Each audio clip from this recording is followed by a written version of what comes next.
Torna al contemporaneo a Palazzo Ducale dopo un po' di tempo, forse perché sommersi dai cantieri, impegnati con l'antico, con il Pisanello, però il contemporaneo qua di casa lo è da tanti anni, dalle prime sperimentazioni, forse le più belle che ricordo, quelle fatte da Filippo Trevisani ancora nel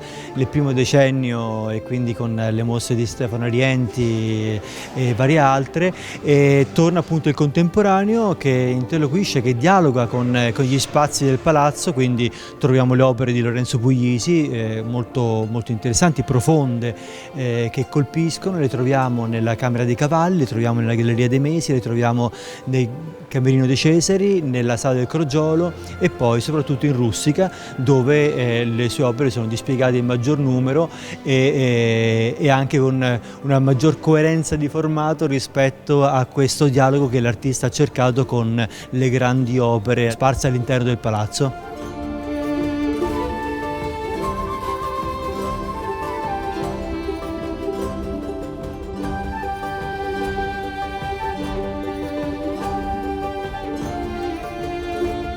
Con le opere di Lorenzo Puglisi, le percepite presenze di queste figure che emergono dalle tenebre, dalle tonalità umbratili del nero, fanno sì che noi percepiamo le presenze di questo luogo, ovvero le presenze dei Gonzaga. Noi le presenze di Gonzaga ce le abbiamo molto ancora radicate nel nostro DNA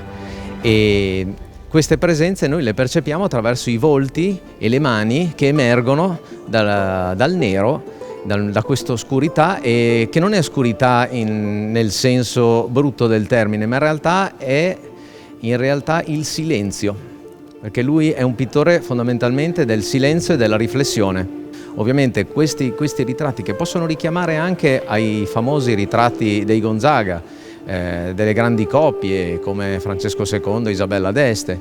eppure questi volti, che sono volti universali, ci portano a percepire queste presenze che sono ancora vive dentro di noi e ci proiettano verso il futuro.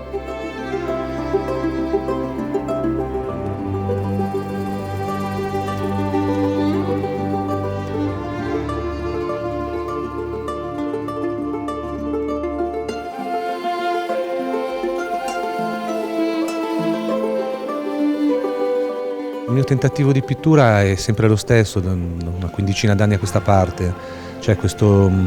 sguardo forte sull'esistenza e sulle parti dell'essere umano dove la vitalità è più evidente, quindi i volti e le mani.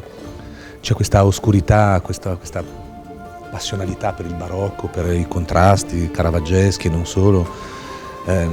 La questione della ritrattistica, ritrarre nel senso di trarre da sé, nel senso dello sguardo, del conosci te stesso socratico. E la mia pittura è semplicemente un tentativo, qualcosa di, posso dire, nuovo, che timidamente va sempre più, mi auguro, con intensità e forza, apparendo sulla tela o sulla tavola, e potermi affiancare a questa grandezza del passato. Non dico che possa generare una continuità, ma per me è uno stimolo a scavare più in profondità e anche a guardare dopo, vedendo